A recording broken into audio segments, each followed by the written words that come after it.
Welcome to VidZet. I'm Dr. Ted Noel. I'd like to report today that where the Democrats have failed after a year of screaming and digging to find a Russian connection, VidZet has found it. It's my wife's best friend who owns the knitting patch in Longwood, Florida. Can't you see my lovely Russian hat? Birthday present. Thank you, Laura. We talked about price gouging in our last podcast, and I'm going to come back to it because I think it's very important that we understand it. I got so much harassment, so much negative commentary from people about saying that price gouging was good. They thought I was heartless. And in a minute, we'll find out that this is something that businesses are aware of and don't want to be heartless. But let's take a look at it. In the last 3 days, I visited Home Depot to get some propane for my grill. I exchanged one of those fat cans of propane for a full fat can of propane. It turns out that as I walked in and paid my $20, I was the third to the last person able to do it. That is, when I picked up my can of propane, there were 2 left. That's insane. And then later on, I went by my local Publix, which is our grocery store in the area, the main one, and I paid $5 a piece. Excuse me, I went to Costco to get this. Later on, I went to Publix for something else. But at Costco, we had a line out the front of the store, basically, of people getting water.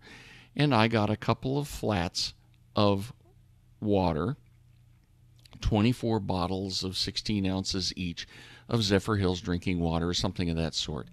And that's all I was allowed to get. Now, I got there at about 1 in the afternoon. By 2 in the afternoon, there wasn't any more. And they had unloaded a truck and they were just handing it to us off the pallets. Everybody was limited to 2 flats. But $4.89. That's all they were charging. Now, there's a reason for them doing that, but we'll get there in a minute. Of course, the question with water is really quite simple. Why aren't people just simply saying, I have a faucet I can turn. I can get water out of my faucet. I'll fill some pitchers, I'll fill some bottles, fill some jars, whatever else with water, and I can have a lot. I can even fill a bathtub with water and have 50 or 60 gallons ready to go. If it's kept over 4 or 5 days, it'll be fine. It's not going to grow something evil. I mean, yes, bottled water is a convenience, but still, people are going crazy to collect this stuff. You have to wait in line. And let us suppose that we allowed price gouging, and somebody could drive up to Georgia and load his pickup truck with water. He could then come back, and he spent $20 or $30 on gas, gone up, come back, and he's going to sell these for $8 or $9 a flat. He might even get $10 a flat, and people wouldn't complain very much because $10 a flat for 24 bottles, it's 30 cents a bottle or 40 cents. It's some small amount. What would be wrong with that? They would be improving the supply. But if they were getting $10, somebody else would go on the next street corner and sell it for $8. And there'd be no shortage. But our gouging law in Florida is very interesting. The price gouging statute covers only essential commodities. It compares the reported price of the commodity during the state of emergency, so it's only during a state of emergency, to the average price charged over the 30-day period prior to the declared state of emergency. If there is a, quote, gross disparity, closed quote, between the prior price and the current charge, it is considered price gouging. And then there's all kinds of penalties. Well, what is a gross disparity? That is a term which is legally unconstitutionally vague. You can't define it. Is it going from $5 a flat to $6 a flat? Is it going from $5 to $10? Is it going from $5 to $20? It is unconstitutionally vague. It is an improper law. And if you can't have a meaning in law that I can look at and say it means this, then no court has a right to deal anything with it. So that's our first problem. While the First Amendment protects speech, there's an amendment that protects the property rights of somebody who might drive to Georgia and load up his pickup truck with water to sell it. It's called the Fifth Amendment. And in the Fifth Amendment, it says that no person shall be deprived of property. That water is property. The value of the water, the profit he would make, is property that he would be deprived of without due process of law. That is contrary to the Fifth Amendment. Now, all of you people are going, oh my God, he's worried about the law. Yes, law is important, and if we have a law, we need to follow it. What does a disaster do? It creates large shortages. There's a huge need for water, for food, for gasoline, for building materials. And so if I look at gasoline, why can't I charge $6 a gallon when it's around $3 a gallon now? If I could charge $6 a gallon, there'd be an awful lot of people up north would say, you know, I will happily give up a little profit up here to send my truck down south and make more profit down there. There might be a minor shortage in Cleveland or in St. Louis or wherever else, but the fact is they would be making money and they would be providing something that's necessary. But in Florida, that's illegal. The natural effect of all of these shortages is prices go up. The rise in prices creates an attraction for distant supplies. So, you know, if I paid more than $20 for propane, I might pay $30. I might wait. But I need it more than the $20 if the price is $30. I need it to be prepared. Because if I don't have power for 8 days like it happened under Hurricane Charlie, I'm going to be using my grill for 8 days. I need enough propane for 8 days. More than $5 for water? I'd need it more than $5. I'll pay more. But what happens is when the price goes up, supplies come in. And yes, a lot of this stuff will be sold on the street corner by somebody who's making a quick buck. That's all right. He made the risk. He took on the risk to go north, grab something, and bring it back south to Florida. He should be rewarded for his risk. And he supplied something that was needed here. This is called matching a willing seller to a willing buyer. Need signals opportunity. This is the normal way that a market works.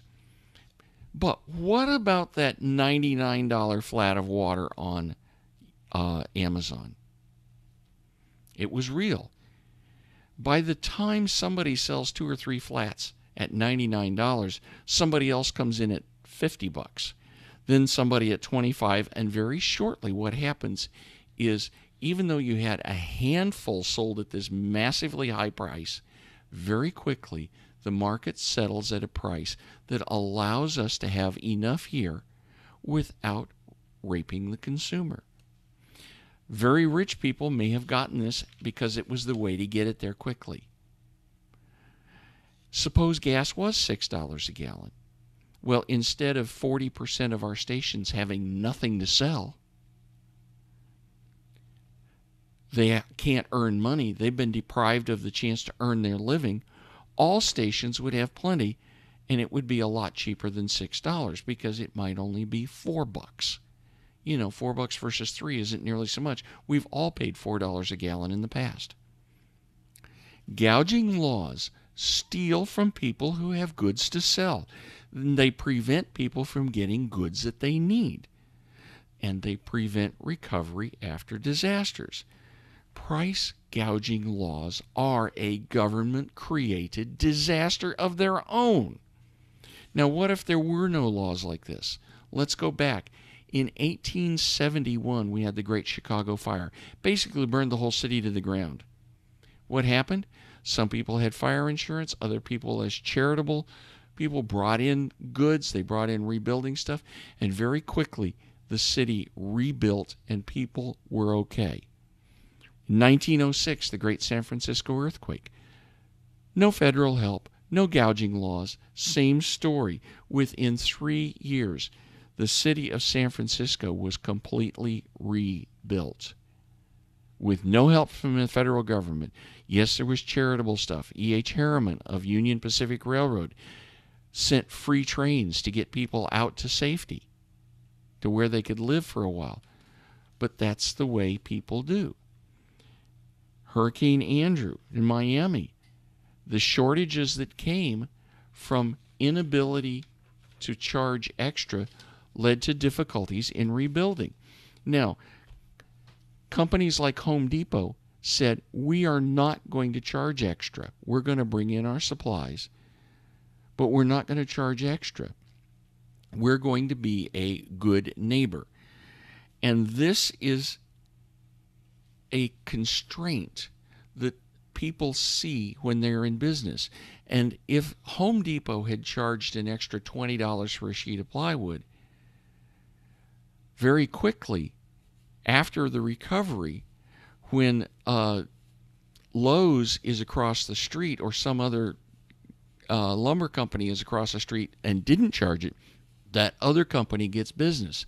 So what Home Depot did by keeping their prices down was they bought goodwill.